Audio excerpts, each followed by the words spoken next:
Hello, my name is Anna Whitlock, and today I will be doing my second speech, my informative speech. This go around, I do have notes on my note card.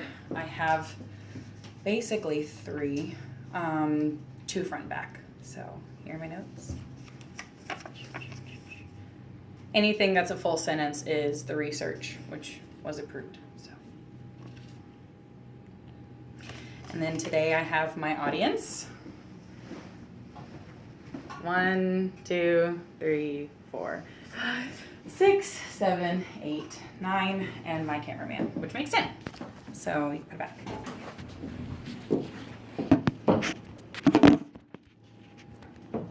Okay. Good afternoon.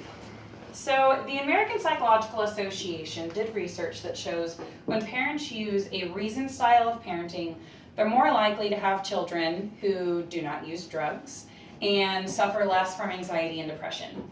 Now, as many of you know, I grew up in a military family, and like many of you, I was raised under a traditional style of parenting. When I became a mother, I wanted to adapt my ways of parenting between how I was raised, examples set forth for me by other parents, and doing what I felt worked best for me and my children. Now, very few of you have children, but many of you have said that you intend to have children in your future, so today I'd like to offer a little bit of advice. My 3 top tips on raising happy and healthy children are to nurture, protect, and to guide your children. So in talking about these strategies, I'd like to start with what I feel is most important, which is to nurture your child. So one way we can nurture our child is by supporting their health. In our home, we encourage our children to eat breakfast. Researchers say that eating breakfast fuels the mind after a long night of fasting, but it also shows that early morning interaction between a parent and a child helps to develop their brain, vocabulary, and comprehension skills. Another way you can nurture your child is by supporting their self-esteem. In doing research, I came across an article in Pediatrics for Parents that was written by Vanita Braver that states, "It's a child's basic right to have somebody who believes in them." Another way to nurture your child is simply by being present. A national survey of children's health conducted by the CDC between 2011 and 2012 shows that only 49% of parents read to their children on a nightly basis. In our home, we've done that since our daughter was born, our oldest child. Reading to your children, sharing a family meal, and being involved in their activities show your children that they are a priority in your life regardless of anything else that's going on. So since I discussed nurturing, I'd like to move on to my next topic, which is protecting your children.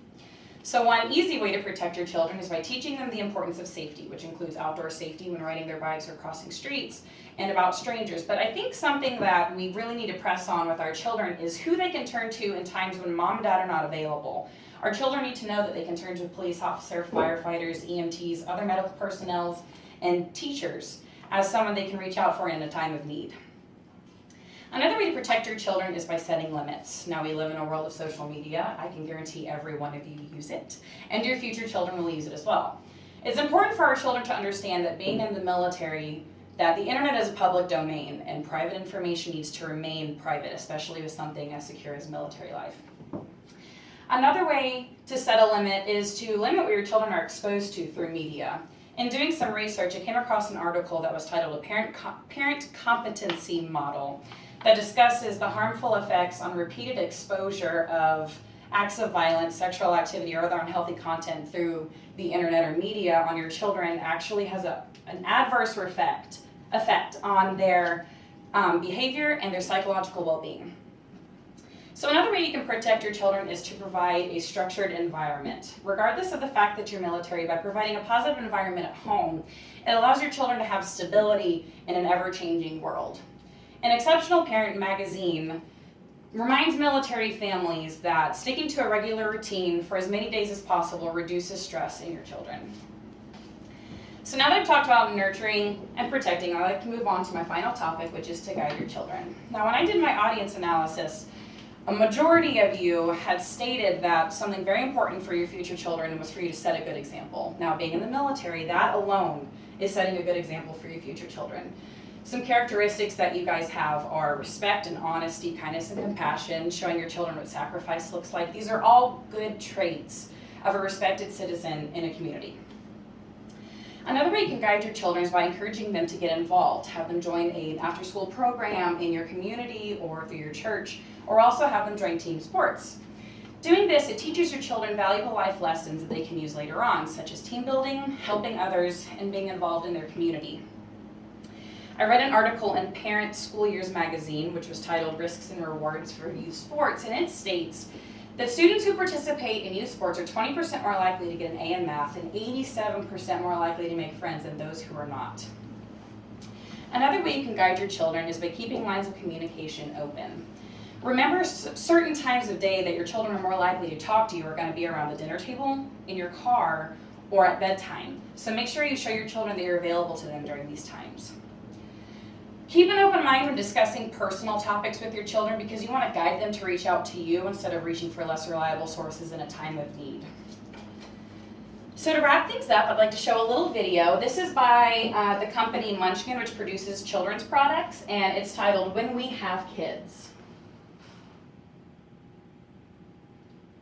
Oops, I knew that was going to happen.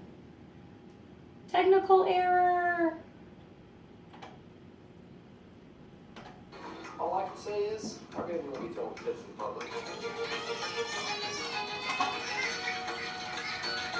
We're gonna have control of our kid, unlike those moms. I don't know whose kid that is. Our baby is gonna sleep through the whole night. In her own crib. So we've talked today about the 3 tips on raising happy and healthy children, which are nurturing, protecting, and guiding your children. Now, I don't claim to be an expert. In fact, I look more like those parents on a daily basis. But I know that if I keep these 3 tips in mind, that I'm going to raise happy and healthy children. So I hope something I've shared with you today will be something that you'll be able to use when your future children come into your lives or the children that you currently have. And you'll be able to adapt it to a style of parenting that works best for you and your children. Thank you.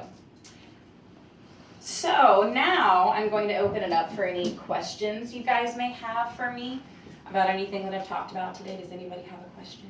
I do. Yes. What's a good example of a good routine? Okay. So for me, I have children who are in school. So my older children, they have a set wake up time for during the week, and then we also have a set wake up time from the weekends. Now I know it's boring parenting, but we also have a bedtime for both during the week and on weekends because we want our children to receive ample amount of sleep to aid in their healthy development. So for us, I'll talk about our bedtime routine in specifics. My kids have a strict routine of taking their medicine, brushing their teeth, reading their books, saying their prayers, and going to bed. And it's become such a routine over the past 8 years of having these children that they could do this on their own without our help. But we programmed in them enough that they've adapted to it. Nice, thank you. Anybody else? What time would be like a proper bedtime? Well, that changes over the years. When you're talking about a baby, babies are supposed to have between 12 and 16 hours of sleep, up until about age 3. So it's actually recommended that children go to bed anywhere between 7 and 9, which of course you can structure that around your wake up time, which I think is an important thing. My children go to sleep at 8 and they wake up at 6:30. So that gives my children right around 10 and a half hours of sleep. And my children are school age, so again, that's between 6 and 8, which is the actual amount of time that they recommend for children of that age range to get that amount of sleep. Anybody else? How do you feel the military impacts your grade? Ooh, that's a tough one. Well, for me, because I'm a stay-at-home mom and my husband is the one who's in the military, my children have had to learn that I'm a higher portion of parental control in the household. As awful as that may sound, they come to me more often because my husband spends more time away. So I have to be the one who kind of takes over both roles from time to time, which has happened often. We just spent an 8-month-long separation from each other between my husband and our family, so I had to be mom and dad for our kids. I also had to teach my children to be adaptable to situations. My kids can't be nervous or afraid around other people because life is going to change. They're going to end up having to be around new people later on. My kids are going to have to adapt to a new school. My kids are going to have to learn how to go with the flow. So that's something that I've really had to put into my style of parenting that I think would affect my children to benefit them in our lifestyle. So does anybody else have any more questions? All right, well, thank you. I really appreciate you guys doing this for me. And I hope you all have a nice evening.